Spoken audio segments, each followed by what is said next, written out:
ప్రజలు గమనించాలి. ఇదేదో ఇంత సినిమా సెట్టింగ్ పెట్టి ఇంత వ్యవహారం చేసి రైతుకు మేలు చేయాలని చెప్పి ఆలోచనతో వెళ్తే ఇబ్బంది లేదు. కానీ ఒక ప్లాన్డ్గా ఈ రాష్ట్రంలో శాంతి భద్రతల్ని విఘాతం కలిగించాలి. ఈ రాష్ట్రానికి ఎవరూ రాకూడదు, ఎవరూ వచ్చి పెట్టుబడులు పెట్టకూడదు. ఈ రాష్ట్రంలో పాలన సక్రమంగా జరగకూడదని ఏకైక లక్ష్యంగా పెట్టుకునే ప్రతిపక్ష పార్టీ పనిచేస్తున్న విషయం గుర్తుపెట్టుకోవాలి. ఒకవేళ పరామర్శకి వెళ్తే నువ్వు చిత్తూరు జిల్లా వెళ్ళావు, బంగారుపాలెం వెళ్ళావు, బంగారుపాలెంలో రైతులందరికీ పిలిచి పలకరించాలి.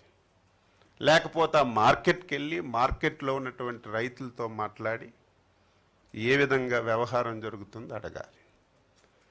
ఒక ప్రోగ్రాం ఇస్తారు, 5-6 జిల్లాల నుంచి ఒక టార్గెట్, ఈ నియోజకవర్గానికి ఇన్ని వేల మంది రావాలి, ఇన్ని వాహనాలు పంపిస్తున్నాం, ఇంత డబ్బు పంపిస్తున్నాం, ఈ సంఖ్యకి తగ్గకూడదని 5-6 జిల్లాల నుంచి రైతుకి పలకరించడానికి వెళ్ళేటప్పుడు ఈ విధంగా చేశారంటే ఇది కావాలని చేసిన విషయం అని చెప్పి ప్రతి ఒక్కరికి తెలియజేస్తున్నాను. ఈరోజు ఎవరైనా ఒక నాయకుడు ముఖ్యమంత్రిగా ఉన్నా లేకపోతే ఒక నాయకుడైనా ర్యాలీగా వెళ్తే ప్రజలకు ఇబ్బంది జరుగుతుంది, ప్రజలకి చాలా ఇబ్బందులు వస్తాయి. అందుకే పోలీస్ యంత్రాంగానికి మీరు చూడండి, హెలీప్యాడ్కి పెర్మిషన్ అడుగుతారు. మీరు ఏ స్పాట్కి వెళ్తారో ఆ స్పాట్కి 100 మీటర్ల దూరంలో మేము హెలీప్యాడ్కి పెర్మిషన్ ఇస్తాం, మీరు పెట్టుకోండి అంటే ఆ 100 మీటర్ల దూరంలో హెలీప్యాడ్కి ఒప్పుకోరు. మాకు 6 కిలోమీటర్ల దూరంలో కావాలి, అక్కడి నుంచి ర్యాలీగా రావాలి, మనుషుల్ని రఫ్రఫా కోసుకొని రావాలి. ఒక ప్లాన్డ్గా గత 4-5 సంఘటనలు కూడా మనం చూసాం. అందుకే నిన్నను గత సంఘటనలను దృష్టిలో పెట్టుకొని ఒక పర్యటనలో 3 వ్యక్తుల్ని చంపినటువంటి పరిస్థితిని చూసి ఒక దగ్గర హెలికాప్టర్ ల్యాండింగ్ అయితే అందరూ వెళ్ళి ఏ విధంగా వ్యవహరించారో గత పరిణామాలన్నీ చూసిన తరువాత పోలీసులు నిన్నిచ్చినటువంటి పెర్మిషన్ 300 మంది కంటే 500 మంది రండి, 30-40 మంది మీ నాయకులందరూ. ఈరోజు ముఖ్యమంత్రి గారు జిల్లాల పర్యటనకు వచ్చినా మేము 10-15 మందిమే హెలీప్యాడ్ దగ్గరికి వెళ్తున్నాం. ప్రతి దగ్గర గొడవ చేస్తున్నారు మా నాయకులందరూ, కానీ వాళ్ళు రిస్ట్రిక్షన్స్ అవి, హెలీప్యాడ్ దగ్గరికి అంతమంది రాకూడదు. 30 మందికి హెలికాప్టర్ దగ్గరికి రమ్మంటే 300-400 మంది వచ్చి ఎంత విధ్వంసం చేశారో మీరు చూశారు. ర్యాలీకి 500 రమ్మంటే ఏ విధంగా వచ్చారో మీరందరూ కూడా చూశారు. ఇవన్నీ పక్కన పెట్టండి. ఇప్పుడు వ్యవహరిస్తున్న వ్యక్తి సామాన్యమైన వ్యక్తి కాదు. 5 సంవత్సరాలు ఈ రాష్ట్రానికి ముఖ్యమంత్రి చేశాడు. ఒక బాధ్యత గల రాజకీయ పార్టీకి అధ్యక్షుడిగా ఉన్నాడు. నువ్వేమివ్వాలి సమాజానికి? ఏం మెసేజ్ ఇవ్వాలి? ఈరోజు ఇచ్చిన నువ్వు మెసేజ్ ఏంటి? ఈ రాష్ట్రాన్ని పూర్తిగా చిన్నాభిన్నం చేయాలని ఒక క్రిమినల్ ఆలోచనతో, ఒక సెట్టింగ్తో ఇటువంటి పర్యటనలు చేసి విఘాతం కలిగిస్తున్నారు. ఓకే, అక్కడికి వెళ్ళావు, మా వాళ్ళు 5 కిలోమీటర్లు నేషనల్ హైవే మీద నీ ర్యాలీకి పెర్మిషన్ ఇచ్చారు. పెర్మిషన్ ఇచ్చారు కాబట్టి వెహికల్ కూడా అలాగ వెళ్ళిపోయింది. అయ్యయ్యో ముందుకెళ్ళిపోయింది వెహికల్, మనం వేసుకున్న ప్లాను దాటిపోయింది. మళ్ళీ వెహికల్ వెనక్కి తీసుకొచ్చి పక్కనున్నటువంటి ఒక సర్వీస్ రోడ్లోకి వెళ్ళి సెట్టింగ్ అంతా నా కారు కరెక్ట్గా పలానా ప్లేస్కి వస్తుంది, వచ్చేటప్పుడే మనం అనుకున్న ప్లాన్ సక్సెస్ అవ్వాలని ముందు ఒక ప్లాన్ వేసుకున్నారు. ప్లాన్ ప్రకారమే జరిగింది. ఒక కార్యకర్తలు పరుగెడుతున్నారు, ఆయన కాల్లోనే ఆయన కాలు పెట్టుకొని కింద పడి తలకు దెబ్బ తగిలింది. వెంటనే సెకండ్లో పోలీసులు లాఠీ చార్జి, పోలీసులు సితకబాదీశారని సాక్షి పేపర్లో స్క్రోలింగ్లు, సోషల్ మీడియాలో విపరీతంగా ట్రెండ్ చేశారు. ఏమనుకుంటారు అమాయకులు? పోలీసులు ఏదో లాఠీ చార్జి చేశారు, కార్యకర్తలు కొట్టేశారని ఆ వ్యవహారం జరిగింది. రెండవది, విలేకరుకు కొట్టారు. విలేకరులు దేనికి వెళ్తారు? విలేకరుల డ్యూటీ ఏంటి? అక్కడ మంచి జరిగినా చెడ జరిగినా ఏం జరిగినా ఈ సమాజానికి తెలియచేయాలని వెళ్తారు. అందులో ఏబిఎన్ ఫోటోగ్రాఫర్ వెళ్తే ఆయన్ని చితకబాదారు. అసలు సీన్ ఇప్పుడు వచ్చింది. చెప్పాను కదా, ముందు కారు వెళ్ళింది. మేము దొంగలందరూ ఉంటారని ముందు డ్రోన్స్ పెట్టాం, సర్వేలెన్స్ కెమెరాస్ పెట్టాం. ప్రతి ఇంచి మళ్ళీ బోకరించేస్తారు, మళ్ళీ ఎదురుదాడి చేస్తారు. ఏదో మేము తప్పు మాట్లాడడం, ఉన్న వాస్తవాలంతా. ముందుకెళ్ళిన కారు వెనక్కి రావడం, డైవర్షన్లో పక్కకి వెళ్ళడం. అక్కడ ప్రకాష్ రెడ్డి అని చిత్తూరు జిల్లా వైఎస్ఆర్సిపి సెక్రటరీ ప్రకాష్ రెడ్డి, ఆయనకి 25 ఎకరాలు మ్యాంగో తోట ఉంది. 25 ఎకరాలు మ్యాంగో తోట యజమాని మేము 12 రూపాయలు పెడితే అమ్మేశాడంతా. ఒక 4-5 ట్రాక్టర్లే ఆ తోటలో పెట్టుకున్నాడు.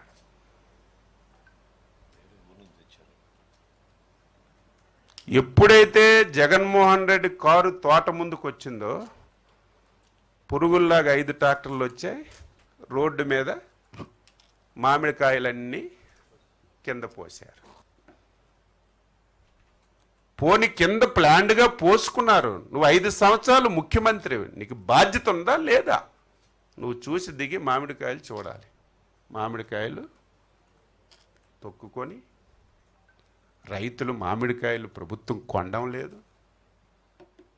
రైతులు తీవ్రమైనటువంటి ఆందోళనతో ఉన్నారు అని చెప్పి నువ్వు ఇంత దారుణంగా ఒక క్రిమినల్, మేము ప్రతిరోజు చెప్పాలంటే మాకే బాధగా ఉంది, ఒక క్రిమినల్ రాజకీయ ముసుగులో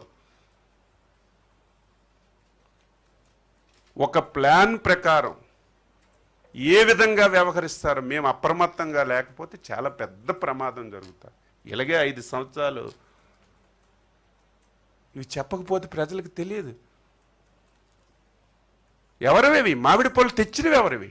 5 ట్రాక్టర్లు AP 03AA0218, AP 03AA0218, AP 20U9212, AP 03M018, AP 03S8542, AP 03TB5532. ఈ 5 ట్రాక్టర్లు శేఖర్ రెడ్డి అని చెప్పి తింబోజీపాలెం ఎక్స్-వైసీపీ సర్పంచ్,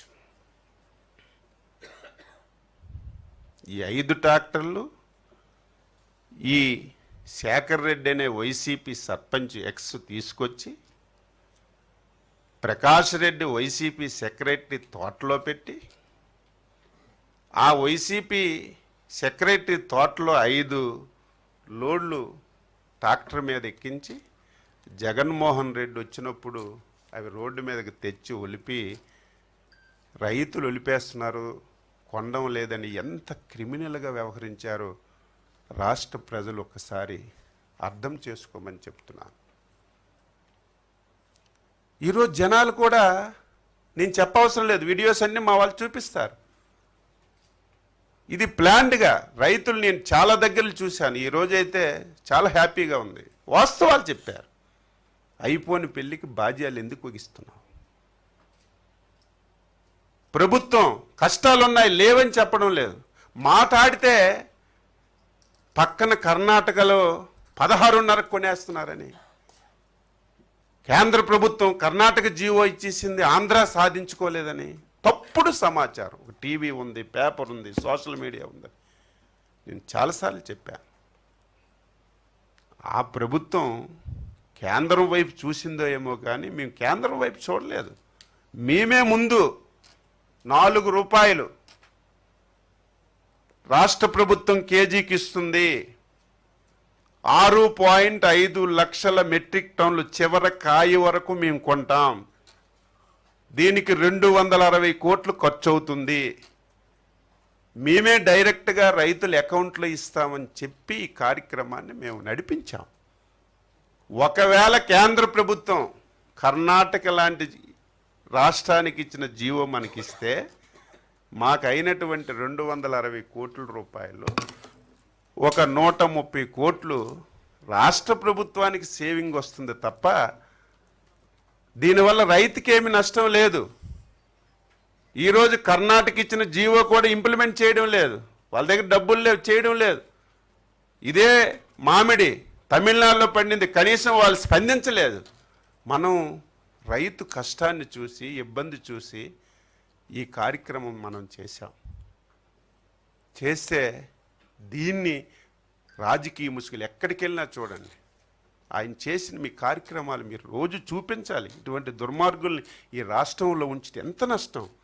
మీకు ఉదయం నిన్న మా కేశవ్ గారు చెప్పారు. ఇది ఎగ్జాంపుల్. తెల్లవారితో అందరూ మాట్లాడతారు, తెలుగుదేశం వచ్చింది, ఎన్డీఏ వచ్చింది, 6 మాసాలు సంవత్సరం అయింది, సూపర్ 6 అమలు చేయలేదని చెప్తారు. మేము ఎక్కడైనా డబ్బులు తెచ్చి సూపర్ 6 అమలు చేయడానికి ప్రయత్నం చేస్తే ఆ డబ్బులు రాకుండా అడ్డు పెడతారు. అంటే ఇది ఒక ప్లాన్డ్గా, ఇది కూడా అంతే. మామిడిది కూడా సేమ్, ఏమీ లేని ఇష్యూని కావాలని చేశారు. ఒక ఎక్స్ఎమ్మెల్యే అసలు ఏమనాలి? ఎప్పుడైనా ఇటువంటి మాటలు విన్నామా? చిత్తూరు జిల్లా పలమనేరు ఎక్స్ఎమ్మెల్యే వెంకటేష్ గౌడ్. మాకు కూడా ఎన్నోసార్లు పెర్మిషన్ లేకపోతే అడ్డు పెట్టారు. నాకు అడ్డు పెట్టి తీసుకెళ్ళి తెలిపారు, నీకు పెర్మిషన్ లేదు అయ్యా, నువ్వు ఆగంటే 5 సంవత్సరాలు ప్రాతినిధ్యం వహించినటువంటి ఒక ఎమ్మెల్యే ఒక డిఎస్పిని రఫా కోసియండి అని కార్యకర్తలకు రెచ్చగొడితే ఇంకా లా అండ్ ఆర్డర్ ఎక్కడుంటుంది? ఈ సమస్య ఎవరు లా అండ్ ఆర్డర్ కాపాడవలసిన వాళ్ళు ఎవరు? అచ్చెన్నాయుడు, సత్యప్రసాద్, మనోహర్ గారు కాదు. ఎవరు అధికారంలో ఉన్నా, ఎవరు రాష్ట్ర ప్రభుత్వాన్ని నడిపినా లా అండ్ ఆర్డర్ కంట్రోల్ చేయవలసింది, లా అండ్ ఆర్డర్ చూసుకోవాల్సింది పోలీస్ వ్యవస్థ. ఆ పోలీస్ వ్యవస్థ ఒక డిఎస్పిని ఒక 5 సంవత్సరాలు పరిపాలించినటువంటి ఎమ్మెల్యే నీకు పెర్మిషన్ లేదు ఆగంటే రఫ్ కోసేస్తానంటే ఎక్కడికి తీసుకెళ్తున్నారు ఈ రాష్ట్రాన్ని? ఏం చేయాలనుకుంటున్నారు ఈ రాష్ట్రాన్ని? ఇది వాస్తవాలు. ఇవన్నీ ప్రజలు గమనంలోకి తీసుకోవాలి. వాళ్ళ గురించి మాట్లాడాలంటే నాకు ఇష్టం ఉండదు. చాలాసార్లు చెప్పాను, ఆయన పేరు ఎత్తాలన్న, పార్టీ పేరు ఎత్తాలని. కానీ ప్రజలకి చెప్పకపోతే, ప్రజలకి ఇవన్నీ తెలియకపోతే ఏం చూపిస్తారు సాక్షిలో, సోషల్ మీడియాలో? 5 లోడ్లు మామిడి పళ్ళు రోడ్డు మీద, సినిమా సెట్టింగ్లో జగన్ కారుళ్ళు మట్టడం, అయ్యయ్యో రైతులు మామిడి పళ్ళు కొనడం లేదు, ప్రభుత్వం మోసం చేసింది అని చెప్తారు. నేను చెప్పింది అబద్ధమా? చిత్తూరు జిల్లాలో 80% పర్చేజ్ అయిపోయింది. అన్నమయ్య జిల్లాలో 99%